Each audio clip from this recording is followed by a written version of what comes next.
So good evening, everyone. And actually, we have come to a very close to the end of this conference, and excellent conference, I would say. And I also, I'm very sure that this session is also going to be very good. So Shantanu Roy is not there. So I would request, in fact, I'm Avanindra Thakur. I'm associate professor here. I'm development economist.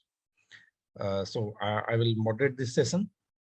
So we have actually enough time. So I don't think we will utilize entire time. So I think 20 plus 10 would be good, Geeta. Yeah, that's how we have. So a little more also if you want, Exactly. and that is there. And then with us, we have also Neha, who will be documenting the whole session. So she's also from our school. Yeah. So I think 20 minutes, we may extend it slightly further. Yeah. So, and then at this point, we have only two presenters, Ying and Shalina, Mathew. So Ying, I think you can start now without any delay. You can have 20 minutes or maybe slightly more. Okay. Perfect. So now it's yours. Yeah. Thank you. Let me share my screen. Okay. Perfect. Okay. Hi, thank you so much for having me. My name is Ying. I'm from Stony Brook University. Today, I'm going to present my job market paper where I discuss the effect of UI expansion during the pandemic recession in the United States. So if you still remember, because of the sudden arrival of the pandemic, in the weekend of March last year, millions of workers tried to apply for employment insurance in just a week. And during this period of time, when you turn on the news, this is what you might see: people line up in front of the UI office to file for application. So in order to mitigate the effect of the pandemic on the labor market, several UI policy changes were made. So there's PUA that expand the employment insurance by relax the eligibility requirement, and there's also PUC, FPUC that extend the employment insurance by increasing the duration and the benefit level. So what is special about the UI policy changes during this period of time is the expansion part. So this is the first time the eligibility requirement of the employment insurance was relaxed in order to support those who would have been considered ineligible under traditional UI. So the goal of this paper is to think about the following questions. So first, what are the effects of such UI expansion, PUA, that relax the eligibility requirement on different type of worker and their labor market outcome? And the second question this paper is trying to address is actually motivated by this long-lasting debate since CARE Act was created, which is how long should such UI expansion last? And since we're going to talk about the UI policy changes, please allow me to give you a brief introduction on how the traditional UI works in the United States pre-pandemic. So before the UI policy adjustment during the pandemic, in order to qualify as eligible and receive UI, workers need to satisfy three main eligibility requirements. So first, workers need to have sufficient past earning, which is around $3,000 to $4,000 per year upon application. And then the reason for their previous operation cannot be voluntary quits. And then a worker need to provide evidence that they're actively searching for a job during the whole employment spell, and they need to report back to the UI office weekly. So what is special about these requirements is that each of the requirements here actually generates a non-trivial rejection rate among the applicants. So from the data provided from Department of Labor in the United States, I see that among the initial claims, 20% of the applicants are actually rejected due to this eligibility requirement. And one of the main factors that creates such high rejection rate is the uncertainty workers face when they make application decisions. So first, I found that workers apply actually without knowing what the eligibility requirements are. Therefore, a lot of workers who applied, we can see from the data, they apply with disqualifying reasons. On top of that, when we look at the effort requirement, since effort we know is hard to measure and observe, this also makes it more difficult for a worker to gauge their eligibility status. So the contribution of this paper is not only to discuss UI expansion and the effect on the worker, but also to discuss it in an environment where there's uncertainty when workers decide whether to apply for unemployment insurance or not. So how I'm going to approach this question in this paper is to first propose an equilibrium search model that is suitable to do such UI evaluation, taking into account the application process and the uncertainty. And then I'm going to incorporate exogenous separation shock that try to mimic the effect of the pandemic on the labor market into the model. And then I will show that this model does reasonably well on fitting the data, especially on the extensive margin of UI, the rejections. And then I can use the model to do counterfactual and talk about the effect of relaxing eligibility requirement during the pandemic recession. So a bit preview of what I found. So what I found is that this UI expansion PUA is actually the most important UI policy changes during the pandemic. Without relaxing the eligibility requirement without PUA, rejection will increase by 20% from the pre-pandemic level. And the rejection are mostly coming from low earners. So the intuition behind this finding is that because workers separate from their jobs suddenly during this period of time, a lot of workers do not have sufficient past earning in order to qualify for regular state UI. As a result, without relaxing eligibility requirement, a lot of workers will apply, but a huge chunk of them will be rejected as well. And then to join the debate whether to prolong this UI expansion further or not, I found that and UI expansion ending by around 52 weeks provide the highest increase in welfare per dollar spending, and the result depends heavily on the change in the composition of receivers who are still employed and receiving UI as labor market recovers. So in other words, what type of worker are these type of program targeting really matters here. So let me quickly show you the model. So that the model that I'm gonna present today in this paper is an equilibrium search model with endogenous application decision, uncertainty in eligibility, and saving in incomplete market. So the model has infinite horizon, it's in discrete time, and there's a common discount rate beta, and agents in the models are heterogeneous and risk-averse workers, and firms are homogeneous and risk-neutral. And then I assume there's friction in the labor market where I borrow this direct search mechanism from MOA 97. So you can imagine that firm, they're gonna post vacancies in the submarket, and the workers, they're gonna search for their optimal wages. And workers and firm, they're gonna separate with exogenous but heterogeneous separation rate that depends on workers type. And for each submarket, workers and firm, they're gonna meet through this constant return to scale matching technology M, which is gonna be a function of the employment rate and the vacancy in the submarket.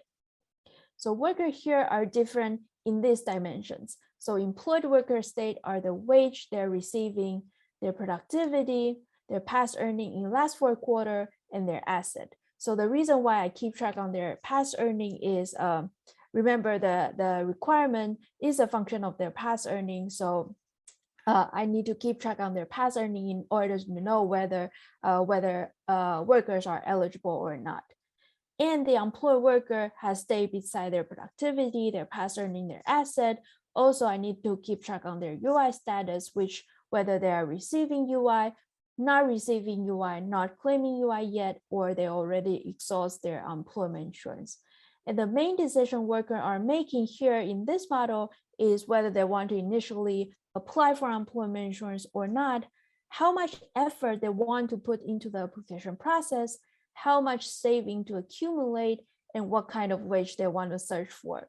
So let me show you in detail how the worker transition among different UI status, starting from a freshly employed worker. So in this model, for every freshly employed worker, they are characterized as non-claimer, and they need to wait 1 period before they make any application decisions. So this is trying to mimic the fact that there's generally a week of a waiting period by law for each application, for each applicant before they make any application decision. And then after a week, they can decide whether to apply for UI or not. If they don't, they will stay here as non-claimer. If they do, they're gonna suffer an initial application cost. And in the following period, they need to decide how much effort to put into the application process, which is gonna associate with the variable cost of applying for employment insurance. And then next, for workers who apply for UI each week, they need to go through a determination process, which is a function of the past earning and how much effort they put into the application process. So this is trying to mimic the interviews that workers need to go through weekly at the UI office. So this process is decomposed into two stages. So first, based on whether workers have sufficient past earning or not, then they will be judged based on how much effort they put into the process. And since effort is hard to measure and observe, there's some, I assume there's some unobservable attached to the threshold for the effort requirement, the epsilon here. So the worker form their expectation on whether they're gonna receive UI or not. And then for those who are accepted, they receive UI, and the UI benefit schedule is gonna based on the UI benefit schedule proposed by the Department of Labor, which is an increasing function of their past earning, and it's gonna be capped by upper bar, BR bar. And if not, if they're rejected, they're considered as non-receiver. So this determination process is gonna happen every week, despite whether are receiving UI or not.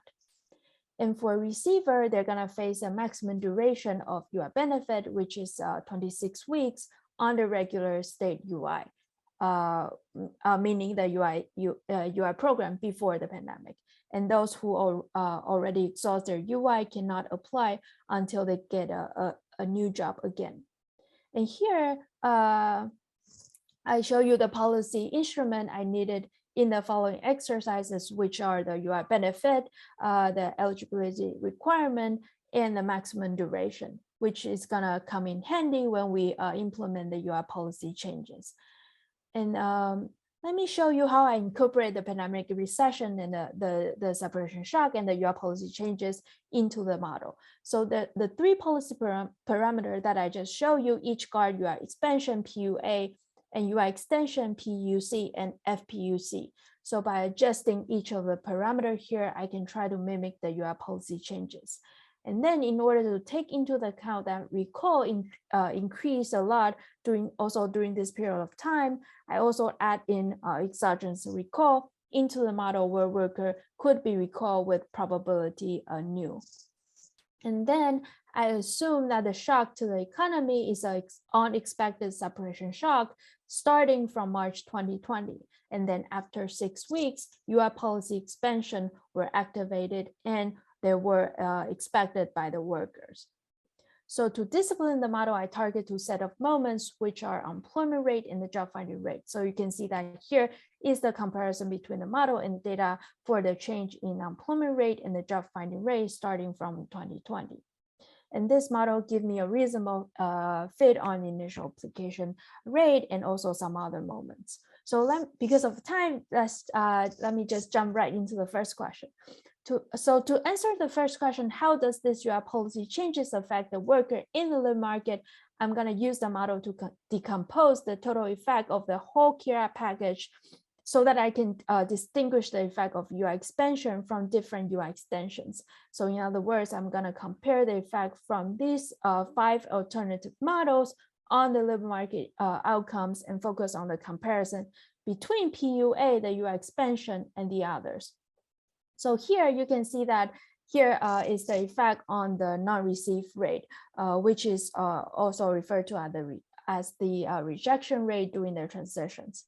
So on the y-axis is the percent change in non-receive rate from the pre-pandemic level, and on the x-axis is the date starting from March 2020. So you can see that any policy without PUA, the one noted in black, it's going to create a positive increase in rejection rate.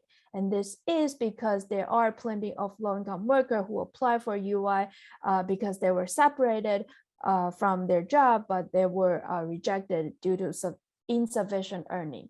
And this is exactly why PUA, the UI expansion, is important during this period of time, because PUA are targeting worker with low earnings, and those worker benefit UI a lot to smooth consumption against income fluctuation. And then to understand who benefit the most from PUA, you can see that the model predicts that they are mostly low productive workers with low earnings, the ones that face high employment risk that we can see from the data. So this is consistent with this recent paper from Gonon and co-author, where they show that PUA receivers are very different from regular UI receivers. And then here, I show you the claiming effort from the model between low earners and the high earners under PUA and without PUA over the pandemic recessions. So there's no empirical counterpart for this claiming effort. You can think of this as a measure that tells us how willing are the worker to apply for employment insurance. So on the right is the claiming effort of the high earners, where you can see it's barely affected by PUA. On the other hand, the one on the left is from low earners, and we can see that low earners are more willing to keep claiming UI, and even more after the requirement were relaxed. On top of that, another thing to notice here is that generally speaking, low earners are more willing to put in effort than high earners with or without PUA into the application process. And this is because low earners have a really high marginal utility from additional UI support because their ability to self-insure with their own earning and asset is very low. And then to answer the second question, how long should such UI expansion last? I try to assess the optimal duration by comparing per period benefit and cost given each duration. So per period benefit is computed as the average change in welfare measured in consumption equivalence between each duration and all policy at all. And per period cost is calculated by per period the difference in the government spending measured in present value for each duration compared to no policy changes at all. So here in the graph, you can see how benefit and the cost change as duration increases. So on the x-axis is the durations. And you can see that after around 50 weeks, the cost is gonna still keep increasing, but not so much for the benefit. So we have the optimal duration at around 52 weeks. So I found that the reason why the optimal duration is such is because the composition of receivers change as duration increase. So here, what you're looking at is the percent change of the employment worker conditional on earning over each duration. For example, the red dot here says that if we implement a UI expansion that ends after 20 weeks, the percent change of the employment worker who has lowest earning is going to increase by 20%. And the red line here is the percent change in employment worker who has the highest earning. And you can see that percent change of the high earners among the employed is going to increase as duration increase. And this happened because as labor market recovers, the ones that are left employed are the pickier ones. So the meaning the worker who are going to search for a higher paying job, who are willing to stay longer in the employment spell. So they exit employment slower than the low earners. So that is to say, as duration increase, more workers with high employment duration are left in the employment pool. And those workers contribute more to the marginal cost than the benefit. Because first, the UI payment is high. UI payment for high earner is higher because UI benefit schedule is an increasing function of the earning. On top of that, on top of that, high earners contributes to less marginal gain than marginal cost because high earner have smaller, lower marginal utility from additional UI support because their ability to self-insure is higher and the application process is costly. As a result, at some points, we're gonna find an optimal point where we should end the UI expansions. So here is saying a similar thing by showing you the change in the receivers. So you can see that as duration increases, the increase in UI receiver are more likely to be high earners. Right, so let me try to conclude. So to conclude, understand the extensive margin of UI is important when we start thinking about evaluating UI policy changes or think about UI design. And by using the model I present today, I found that PUA, the UI expansion that relaxes the past earning requirement, is essential because it mainly allows workers who do not have sufficient earning to also receive UI support, which is very important during this recession. And this model also predicts that ending by 52 weeks is going to provide the highest increase in welfare per dollar spending, and the result depend heavily on the composition of the employed worker and the type of receiver that the program is supporting as labor market recovers. So this is what I have for you today. Thank you so much for listening. I'm very excited to hear your feedback and suggestion. Feel free to let me know if you have any questions. Thank you. Thank you. It's a wonderful presentation, and you are well before time. So it's very brief and very clear presentation. So I think we will entertain questions at the end. Let's other presenters also present, and we'll gather questions at the end, and we'll have Q&A sessions after that. And thank you very much. Thank you very much. Thank you. So yeah, so now I think I invite Shalina. So you can now present your paper. Thank you. Yeah. I'll just share my screen. Yeah.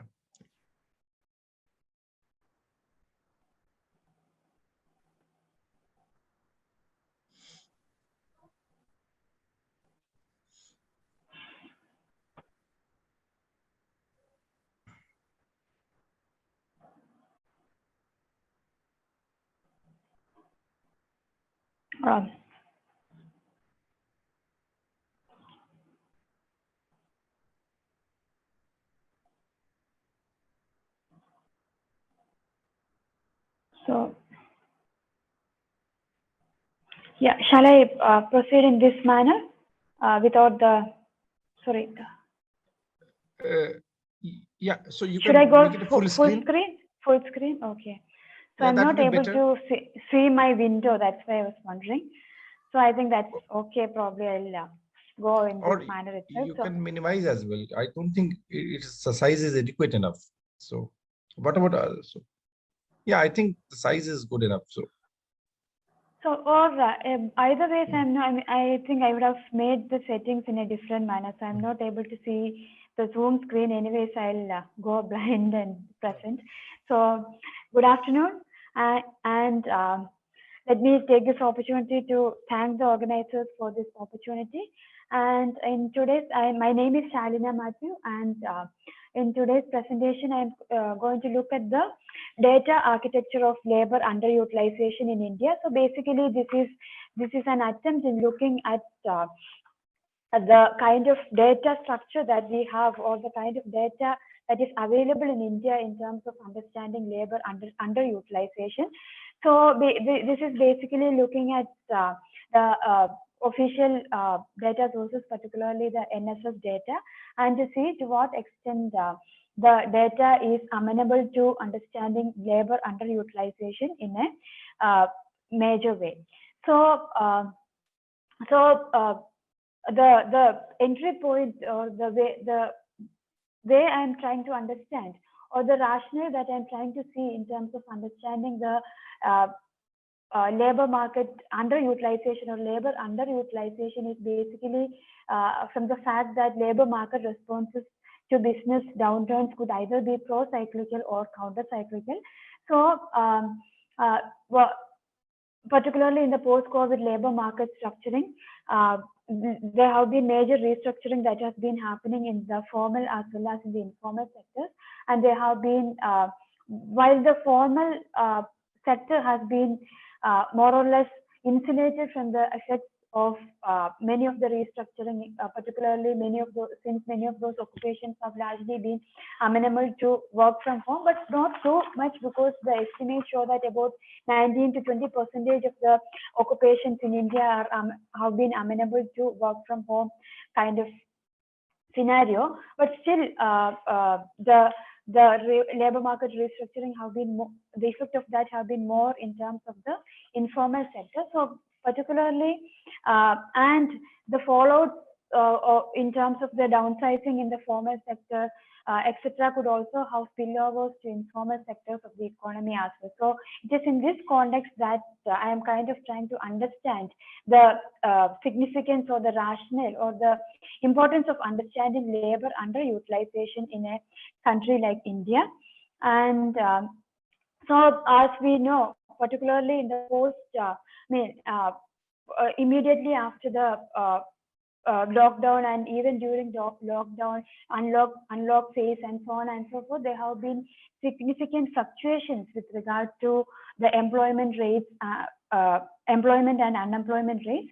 And employment rates have been fluctuating to a larger, unemployment rates have been fluctuating to a larger extent. There were times when the unemployment rates have been as high as 20 to 24% in India, but then it has been moderating, and but along with the changes in the unemployment rate, but also to be understood also is the changes in the labor force participation rates. So many of the recent data kind of suggests that there have been major fluctuations in labor force participation rate, and it has also been kind of reducing. So to some extent, the reduction in unemployment rates can also be attributed to decline in the labor force participation rates. And so this is the premises or the context in which I'm kind of trying to understand the labor market underutilization. To what extent do we have to have a data architecture that kind of takes into account all these fluctuations in labor force participation rates and its implications on unemployment or underutilization or underemployment per se. So if you look at some of the data, the ILO data the ILO has been decomposing the post-COVID workload hours into 4 major factors. Those include shorter working hours, and at the same time, along with shorter working hours, there were situations when the workers have been furloughed, while in the sense that they have been employed, but they were not engaged in any work, and there have also been clear evidences of unemployment, and also there have also been withdrawals from the labor force. So this is how ILO has been decomposing the post-COVID workload hours in the global scenario. But in countries like India, which have been probably this kind of blurring of the difference between inactivity and unemployment, while it has been a dominant phenomenon in countries like India, this might be a relatively new phenomenon in other parts of the world. But in the case of India, because of the blurring of the differences between inactivity and unemployment has not been that significant, probably it's also a time for us to introspect as to what has been undergoing in terms of the fluctuations in the headline rates that we are seeing in terms of unemployment or labor force participation rates. So the background. So if we have to understand the labor market responses to economic shocks, for example, whether it has been counter-cyclical or pro-cyclical, we can say that the labor market responses to economic shocks have been, there are instances where it has been counter-cyclical in the sense that during business downturns, there have been instances of what we can call as added worker effect, wherein what we can witness an increased interest in the labor market activities among secondary workers, or particularly workers who have weaker attachment to the labor market. And these people, or these workers, secondary workers with weaker attachment to the labor market, they kind of enter the labor market or enter the labor force to tide over the household financial crisis, including loss of income or job of the primary earner in response to business cycles. And these are also more evident in scenarios where unemployment benefits are either too scant or grossly insufficient. So the question over here is whether they have been productively engaged in economic activities, and understanding that is also pertinent to devising sound labor market policies and welfare schemes. So that is particularly the counter-cyclical, and we also have evidences of pro-cyclical responses to business downturns. So basically, this kind of refers to the discouraged worker effect, wherein people with poor chances of finding a job may refrain from job search, and they may eventually withdraw from the labor force if the prospects of finding employment are weak. So this kind of discouragement may either enter at the stage of deciding to enter the labor force, wherein they might altogether avoid underemployment by choosing not to work, or they and when that is the case, or when you have discouraged worker effect, what happens is that this could deflate the unemployment rates. And there could also be situations where both added worker effect and the discouraged worker effect could occur simultaneously. And in such scenarios, the aggregate employment rates or aggregate labor force participation rates may either remain stable, or if at all they alter only at very marginal levels. So, I mean, this kinds of debates, or it's also pertinent to understand the underlying forces that address the underlying forces of the observed labor market responses, particularly the labor force participation rates in India, basically because we have been having debates around falling labor force participation rates of women, and there have been several debates as to whether it has been coming from income effect or human capital effect. But so in this regard, the attempt over here is to see to what extent our existing data sources are amenable to understanding these kinds of responses to the shocks, economic shocks. To what extent can we understand whether it has been the magnitude of the labor underutilization? So to understand labor underutilization, I would like to kind of make a, I'm kind of trying to take the 19th resolution of ICLS concerning statistics of work, employment and labor utilization of ILO, and therein they have been given 4 measures of labor underutilization, which has been termed as LU1, LU2, LU3, and LU4, wherein LU1 obviously corresponds to open unemployment, and LU2 is kind of gives you a much more broader understanding of labor underutilization, wherein the sum of labor unemployment and time-related underemployment are taken into consideration. And as we go further, LU3 and LU4 give further nuanced understandings of underemployment, wherein that also kind of tries to tell us about the potential labor force also. And so making these as the base, the attempt over here is to see to what extent can the data sources tell us what is the extent of labor underutilization in the case of India, and in the process what unravels the kind of data architecture that we have has to be thoroughly revised to make it amenable to these measures. And so if you go by the ILO's labor underutilization, what we can also see is that they use 2 other related measures like time-related underemployment, and they also use something like potential labor force. And so the attempt that I'm trying to make over here is to see to what extent the existing data can be kind of aligned to at least LU2 measure of underemployment. So in that regard, time-related underemployment comes in as a major component. And to understand time-related underemployment, it occurs when the working time of persons in unemployment is employment is insufficient in relation to alternative employment situations in which they are willing and available to engage. This is the definition that has been given, and as we go further, this gets more clearer.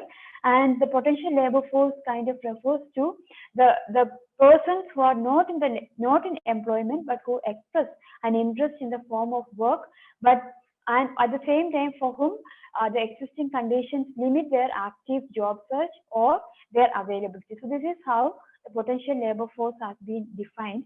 So our data architecture does not permit us to measure potential labor force, but then probably the attempt over here is what can be done to the existing, whether some amendments to the existing data collection method can make it amenable to understanding this kind of labor underutilization is one of the questions that is being asked over here. And so in the case, I mean, like, so particularly in countries like India, where there is an absence of clear-cut employment unemployment dichotomy, understanding underemployment becomes more of a question over here. And basically, what happens is that low unemployment rates often disguise the lack of gainful employment, which many individuals take up due to the reason being many individuals taking up low-paying, temporary, and small-scale informal activities, and this forcedness to work in the absence of economy-wide social welfare system that also kind of gives an unemployment rate which includes people who are not unambiguously without employment, without work. So people who are not purely unemployed are kind of included in the unemployment data, and that's also one of the issues that emerges over here. And so towards this, the attempt over here is to understand what the existing data structure tells us, and for that, the official employment and unemployment survey of NSSO has been used, and in that NSSO kind of defines two concepts with regard to measuring underemployment. One is visible underemployment, and the other is invisible underemployment. So if you go by NSSO's definition of visible underemployment, it's either due to seasonality of work or any other factors. The person counted as employed in the longer reference period report themselves to be not employed in the shorter reference period. So if a person is employed in the longer reference period, but if intermittently they have been out of the labor force during the shorter reference period that the NSSO uses, so that is how a person is considered to be categorized as coming under visible underemployment. So if you are employed in the usual principal status, and if you are kind of unemployed in the usual in the current weekly status or current daily status, then you qualify to be considered as visibly underemployed. And invisible underemployment occurs when some people who are categorized as employed who may express themselves to be available for additional work. They may not have enough work, or they may feel that their labor potential is not fully utilized, and in that regard they may express themselves to be available for additional work or alternate work. So these are the two measures that are available. But in the case of the fact that we have moved from employment and unemployment surveys to periodic labor force surveys, the additional concern that we also have over here is that the periodic labor force surveys skips many of these questions itself. So when we have to consider looking at a better data architecture, the existing data architecture in terms of NSSO's measures itself were insufficient, and what we are seeing over here is that the periodic labor force survey has done away with many of those questions which would give leads to the existence of underemployment in the country. So and here what has been mentioned is visible and underemployment and invisible underemployment, but that is NSSO's classification. And if you look at ILO's classification, ILO's visible, I mean, there is a difference in the way in which ILO and NSSO understands visible and invisible underemployment. So what NSSO considers as invisible underemployment is considered to be, it comes under the category of visible underemployment under ILO's categorization. And ILO's invisible underemployment is largely with regard to measurement in terms of income earned from activity, or whether they are considered to be engaged in lower productivity activities, or in whether their employment is not matching their education or skills. That is where invisible underemployment is the definition that ILO follows. And so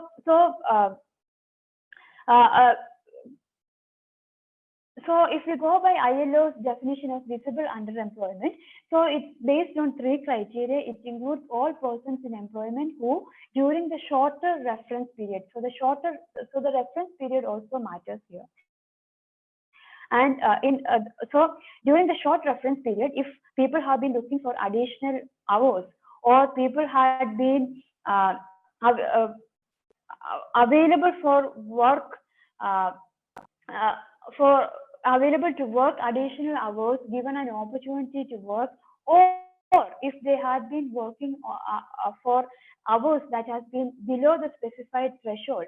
These are the conditions in which a person would be considered as invisible according to the ILO's definition. So those are the 2 definitions that we have, and these are the 2 guideposts with which I am kind of trying to understand the concept over here.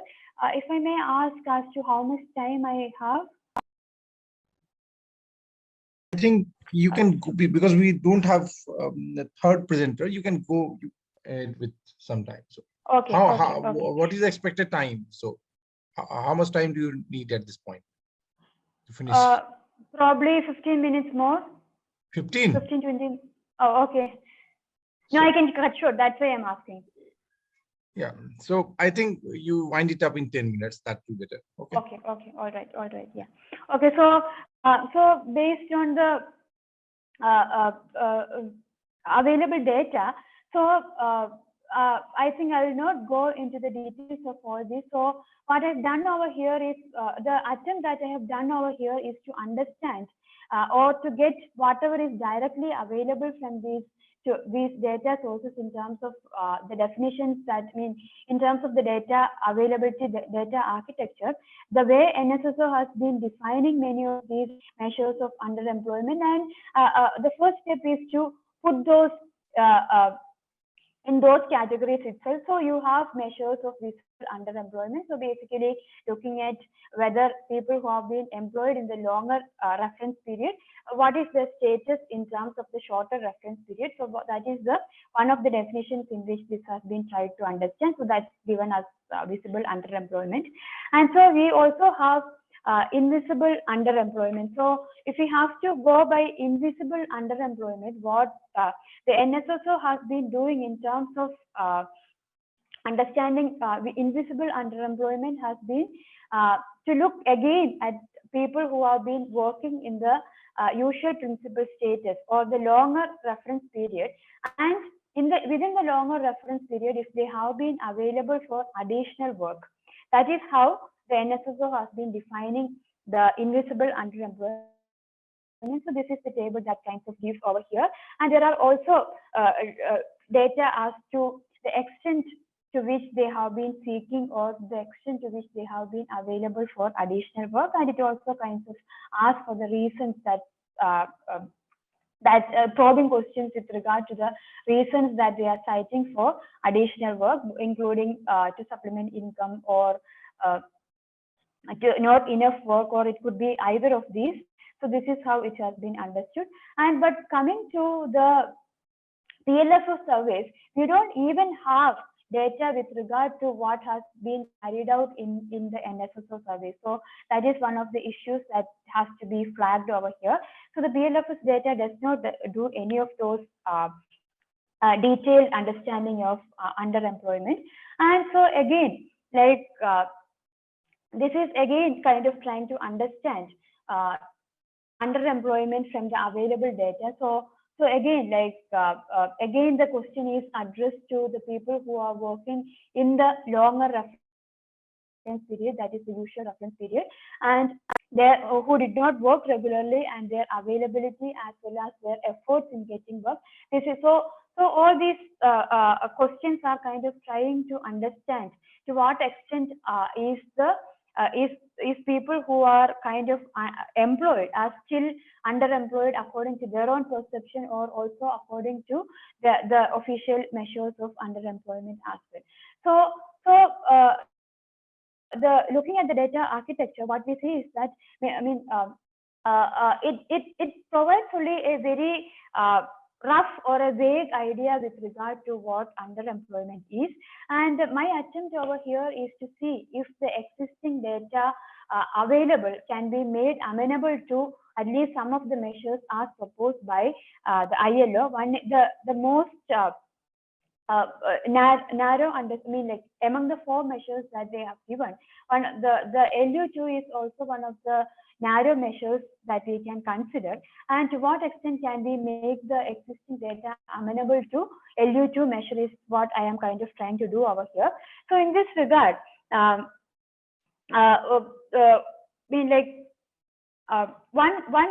attempt, but the caveat over here is that any of the attempts that is being carried out will not fit the definition of LU2 as defined by ILO. So the attempt over here is to make it to what extent can we make it amenable is the question over here. And so if you have to look at LU2, the most rudimentary way of doing that would be to combine unemployment with time-related underemployment. So if we can get also a better understanding of time-related underemployment from our data, probably we can make it amenable to LU2 measure. And the problem over here is that the time-related underemployment, if you go by ILO's definition, it looks at people who are in employment and all persons who are in employment and who during the shorter reference period are looking for additional work, or or they are looking for or if they are available for additional work, or if they are working below the threshold level. So the point over here is that the reference period is the shorter reference period. So, but in the case of NSSO data, we don't have that kind of data with regard to the shorter reference period for the people who are employed in the longer time frame. So this is the problem that we have. So the 2 probable solutions which might make it more closer to LU2 measure is, one, we can sum up the invisible and visible measures of underemployment as defined by the NSSO. But then the problem or the limitation over here is that you would not be emphasizing on the shorter reference period, but you will be focusing on the longer reference period when you are looking at questions like seeking or available for additional work. And then also NSSO provides 3 measures of underemployment. Basically, in the difference coming over here is basically in terms of the 3 reference periods that we have: the usual principal status, the current daily status, as well as the current weekly status. So you have 3 measures over there. Which one to use becomes another question over here. And the second way, or another attempt that has been made to make it more closer to LU2 measure, is to ignore the employment part over here, or the attempt have been to focus exclusively on the short reference period as stated in the definition of ILO. If you go by the short reference period criteria, then probably what you have to do is you cannot use all the measures, all the criteria that has been given by ILO, and you have to stick to 1 and 3 measures that have been mentioned over here, and that is availability for additional work, as well as basically it's about the availability for additional work that we are looking at. But then you are ignoring other aspects, in the sense that the ILO definition pertains to employment in the longer reference period and willingness to work additional hours during the shorter reference period. So, but then the problem over here is that we don't have, if you go by this criteria of looking at the thing, you don't have the data is not pertaining to employment in the longer reference period, but rather it is looking in terms of the unemployment and underemployment in the, basically unemployment and out of labor force in the longer reference period. So that is another constraint that we have. So, but the solution that we can, and there are additional constraints in the sense that NSSO is not distinguishing between people who are seeking work as well as people who are available for work. This criterion has also been there, and also we don't have a threshold working hours which has to be set by the respective countries. So these are the constraints that we have, and the the focus or the underemployment data that we are getting is basically from the block 6 of the schedule 10 of NSSO survey, and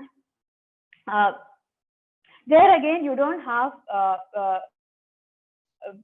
is usually the data is usually with regard to usual workers irregularity without reference to their status of employment during the short reference period. So all these are some of the constraints which make it less amenable to LU2 measure of unemployment. And so I'm not going into the numbers over here. And so I mean, like the address or the concern again over here is again looking at in terms of the block 6 data of block 6 survey, block 6 questionnaire that you have in NSSO.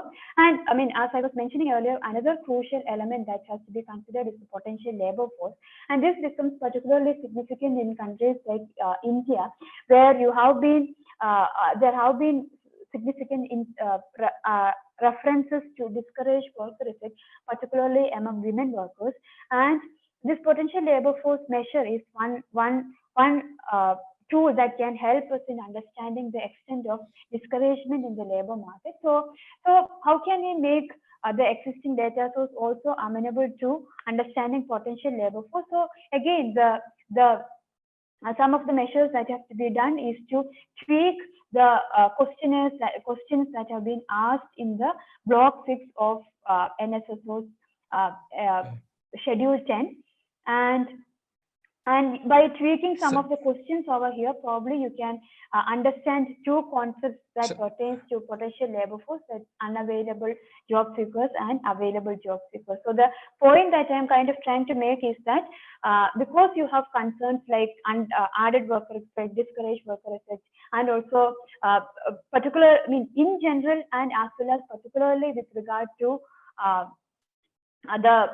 particularly with regard to the pandemic scenario with business cycle downturns, probably one of the suggestions over here is that probably these kinds of measures which has been carried out in the earlier surveys and additional questions have to be included in the PLFS surveys to gauge the proper issues with regard to labor underutilization in this scenario that we are talking about.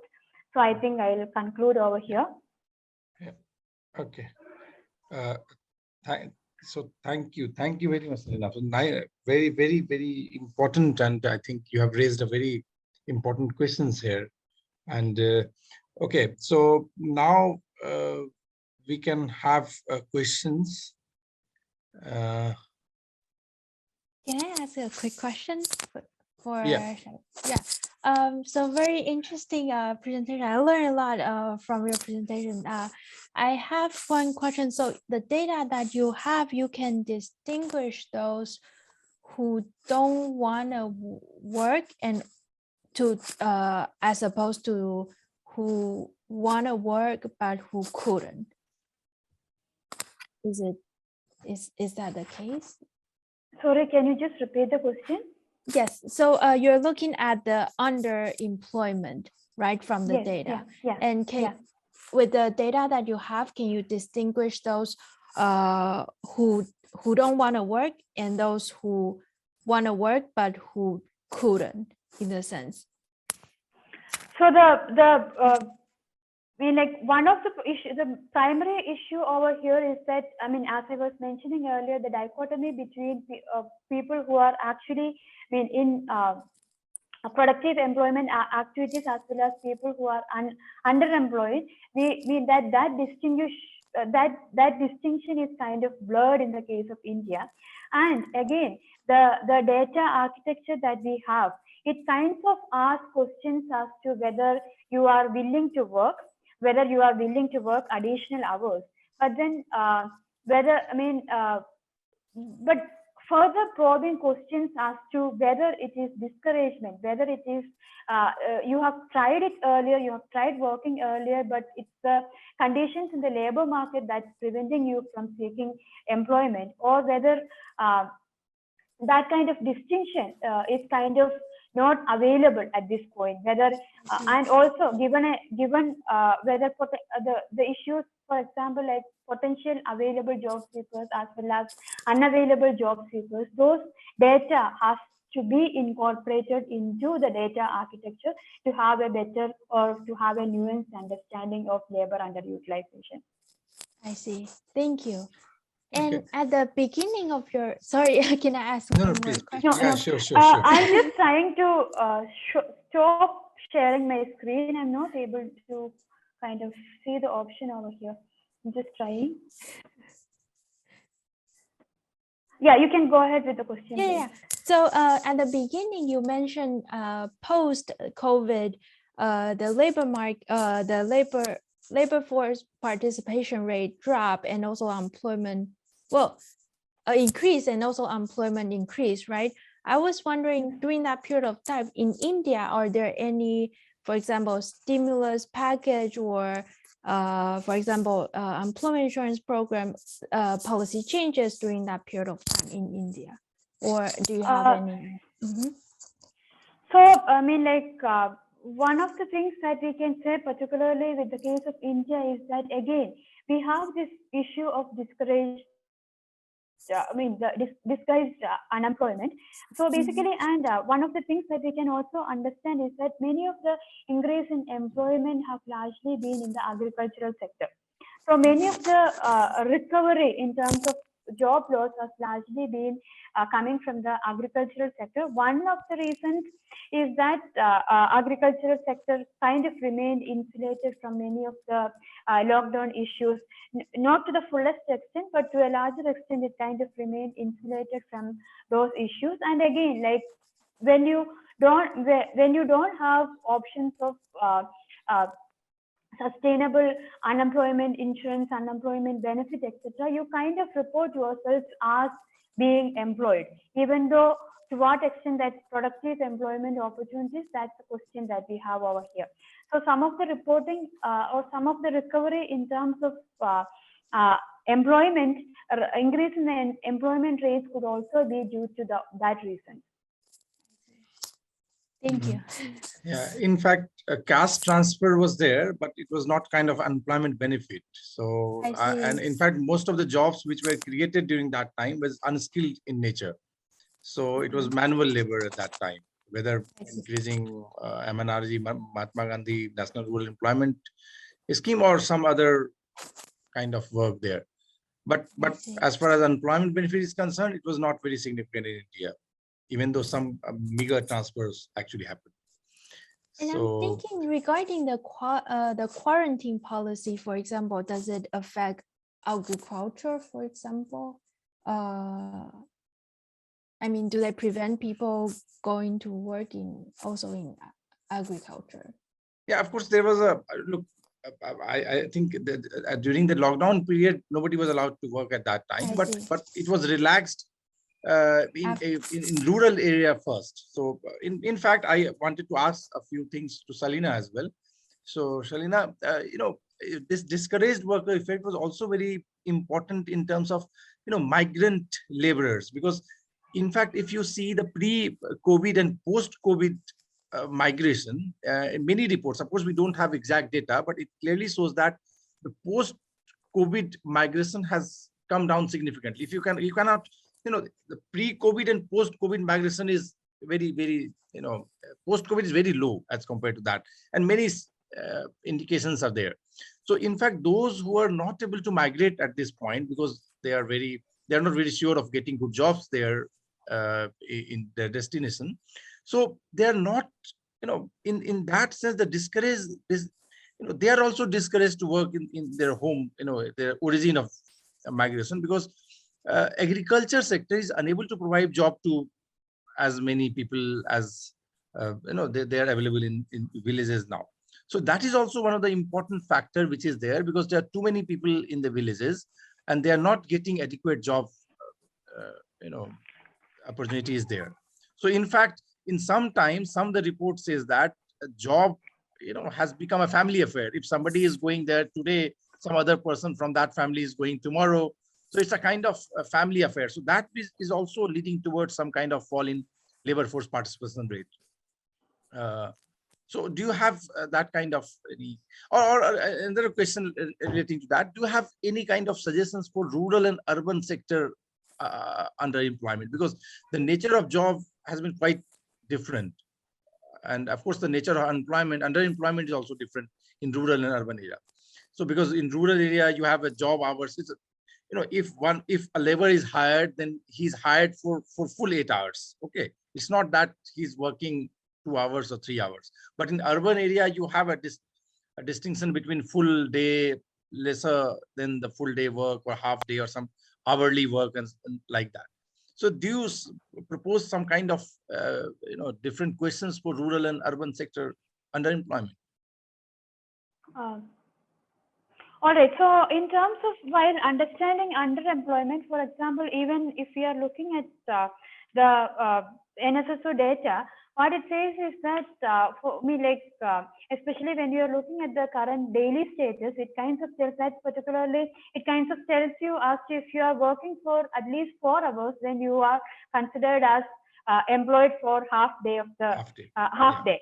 Yeah. So I mean, and when you are talking about underemployment, I mean, probably the question, I'm not sure what the exact way in which you are, I mean, I'm not sure whether I have understood the question that you have, in the exact sense, but one thing probably you can, how this, the issue of underemployment, and again, what you're also asking is the responses of the individual. So if you have the choice of working part-time, and if you don't report yourself to be available for additional work, or if you report that you would like to have additional work, then probably you are choosing that kind of work.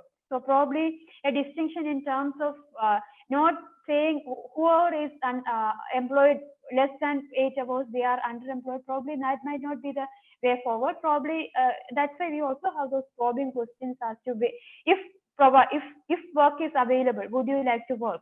That kind of questions probably kind of address that choices that's also present with regard to the workers that you are talking about. Yeah. So Ying, just I have a query for you as well. So when you talked about unemployment benefit, different kind of, benefits which were initiated during that time. So do you see any kind of change in structure of employment due to those benefits? Because pre-COVID availability of job, the nature of the job which was available before the COVID and after the COVID was substantially different. So was there any role of these unemployment benefits in changing the structure of the job?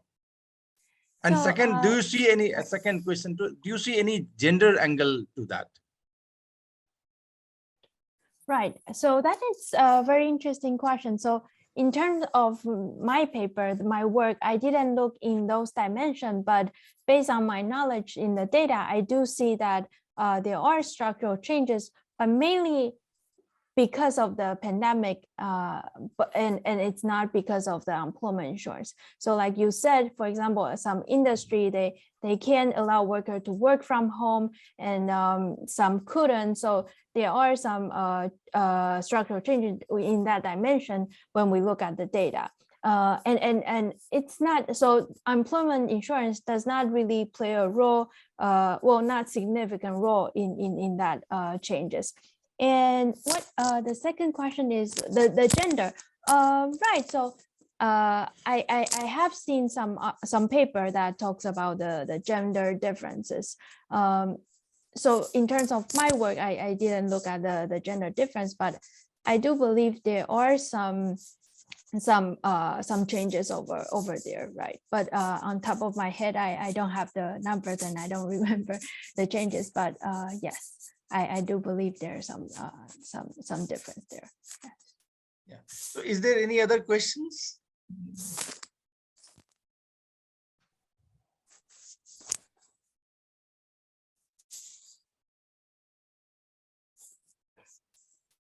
So, if not, then can we close this session now by thanking the speakers as well as the audience, because it was really nice presentations and we had a very good discussion after that. So, yes, Geeta. Yeah, I think we can end this. So thanks a lot to both Shalini and Ying Chao. And then thank you, Avanindra, for moderating. Thank you, Neha, for documenting this. And thank you to all the attendees who attended this. So thank you very much. Thank you. Thank you and one more announcement, since this is the last that we have, so I would also thank the IT over here. Praveen, thank you for bearing with us. And what the other session is going on complexity economics, which would continue till 9 o'clock. So it's a request if you all can join there. And what about vote of thanks? So that link will be continued. So yeah, I think we'll continue with that itself, because we had thought that what we'll do, because others wouldn't come and join, so we had thought session wise we would complete do that vote of thanks. But I think since if we go and join there and then that ends, then we can continue the vote of thanks from there itself. Okay. Thank you. Okay. Thank you so much. Okay. Thank you. Thank you very much. Thank you so much.